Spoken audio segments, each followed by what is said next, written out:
Hey everyone, and welcome back for another deep dive. Today, we're going to be looking at something that might surprise you. We're going to be taking a look at gender representation on Saturday Night Live. Okay. So we're going to go kind of behind the scenes of this iconic show. Yeah. We've got some data that spans its entire 49-season run. Wow. And we're going to see if its image as this, champion of diversity actually lines up with reality. Interesting. What's really fascinating about this is that so often, we think of SNL as being progressive and inclusive, right? Right. But when you look at the data, it kind of tells a different story. Yeah, we're specifically looking at host data. Yeah. Are you ready to dive in? Yeah, let's do it.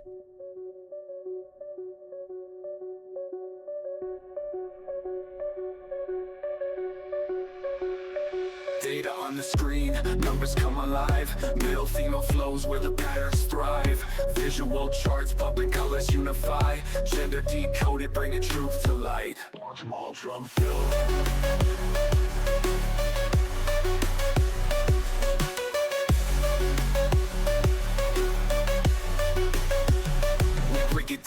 We break it down, real talk.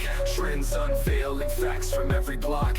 Here's your insight, watch the data glide. Gender decoded, let the beats collide.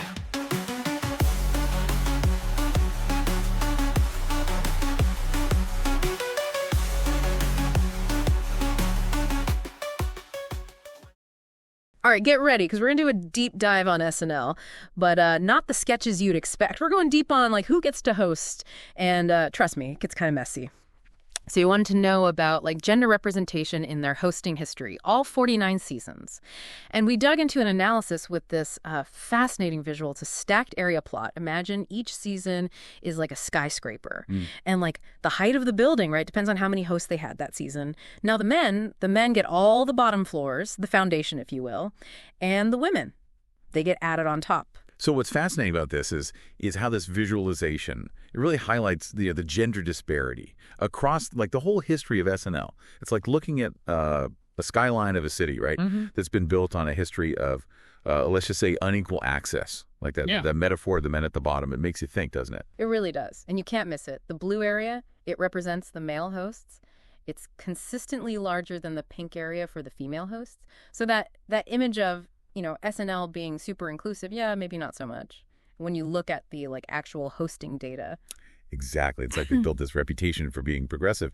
But the skyline tells a different story. Now it's not completely flat, like the female representation. There are some interesting peaks and valleys across the seasons. Yeah, some seasons have way more female hosts than others. For example, around season 40, you'll notice a pretty noticeable spike in that pink area of our skyscraper skyline. That's a great observation, yeah. And it's really intriguing when you consider what was happening around that time. There was a change in showrunners, and there's this much larger conversation nationally about the role of women in comedy. Coincidence? Maybe not. Right. We dug into some articles from that period, and wait, hold on. Before we get into that, I think it's important to maybe explain this whole stacked area plot thing a little better for our listeners. Not everyone's a data visualization geek like us. You're right. Good point. It's easy to get carried away with the fascinating details. Yeah. So imagine, right, this chart as a timeline of all 49 seasons of SNL, just laid out horizontally.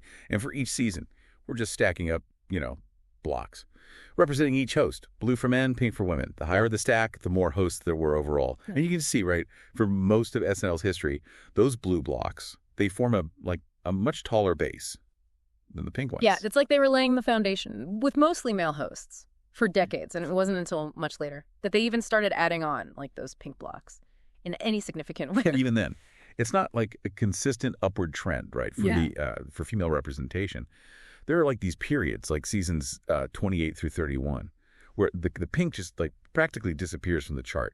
It's like someone just, decided to stop building those pink floors for a while, which really, makes you wonder what was going on behind the scenes. Was it a conscious decision? Were there external factors at play? So many questions. Absolutely. And that's what makes this deep dive so compelling, right? We're not just looking at numbers on a chart. We're uncovering, a hidden history. a narrative that goes beyond, just simple statistics. It's about power dynamics, cultural shifts, and the evolving role of women in comedy. Okay, so we've got this visual, right? We've got like the basic trends, but we also have, some serious questions about those periods of extremely low female representation. Plus, we've got those articles about season 40 and that intriguing spike in female hosts. Where do we go from here? Well, let's unpack those articles about season 40. What's really interesting is that they point to like a change in leadership behind the scenes at SNL. Like a new showrunner came in, right? Sure. With a fresh perspective and like seemed to really prioritize bringing in more female hosts. Okay, so maybe that explains the sudden surge in those pink blocks on our chart. But was it like just a temporary blip, because of one person, or did it actually spark like a lasting change? That's the $1 million question, isn't it? It's tempting to think, that one person can like shift an entire system, but the data tells a more complex story. Right. Well, the number of female hosts did increase under that showrunner. It didn't really become like the new normal. So it seems like SNL took a few steps forward, but then maybe like hesitated or even took a step back in later seasons. Why is it so hard to like break these patterns? It's like trying to change the layout. Yeah. Of a city, right? Yeah. That was built on a foundation of inequality. You can add new buildings. You can try to diversify the skyline, but the underlying structure it remains. And in this case, that structure is a system that has historically favored men, not just in hosting, but in writing, producing, and all the other roles, right? That like shape a show like SNL. Precisely. And remember, we're only looking at one piece of the puzzle here, the hosts. Imagine like digging into the data on the writers, the directors, the crew. Across those 49 seasons, I suspect, we'd see similar patterns of gender disparity. It's kind of like what we see in Hollywood overall, right? Women struggle to like break through those glass ceilings and get those opportunities to lead and create. Exactly. And that's why this data from SNL is so important. It reflects a much bigger issue, a systemic bias that exists across the entertainment industry and beyond. Yeah, it's a stark reminder that progress isn't always, linear. There are these moments of hope and positive change, but then sometimes it feels like we're taking 2 steps back for every 1 step forward. What's crucial is that we don't lose sight of the goal. A truly inclusive and equitable entertainment landscape. The data can be disheartening for sure, but it can also be like a powerful motivator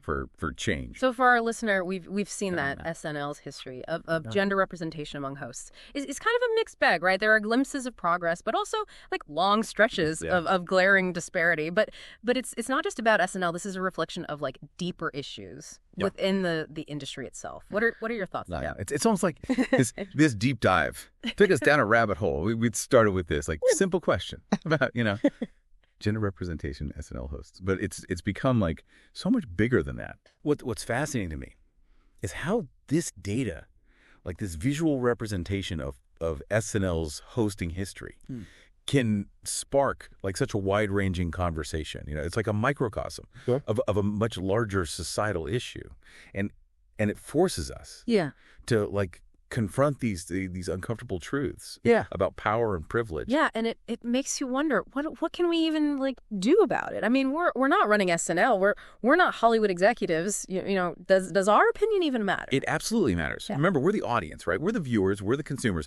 We have the power to demand better representation, to support content. That aligns with our values, and to hold these institutions accountable. You mean like choosing to watch shows and movies that prioritize, diversity and inclusivity, or speaking out, like on social media when we see something that, perpetuates like harmful stereotypes. Exactly. It's about being, as consumers, about using our voices and our wallets to support a more equitable entertainment landscape. So it's not just about like pointing fingers or criticizing SNL for their like past choices. It's about like actively engaging in the conversation, demanding change, and supporting those who are like actually trying to make a difference. And then it's about recognizing that, progress takes time. It's not going to happen overnight, but every step forward, no matter how small, is a victory worth celebrating. But to our listener who sparked this fascinating deep dive. We leave you with this. What does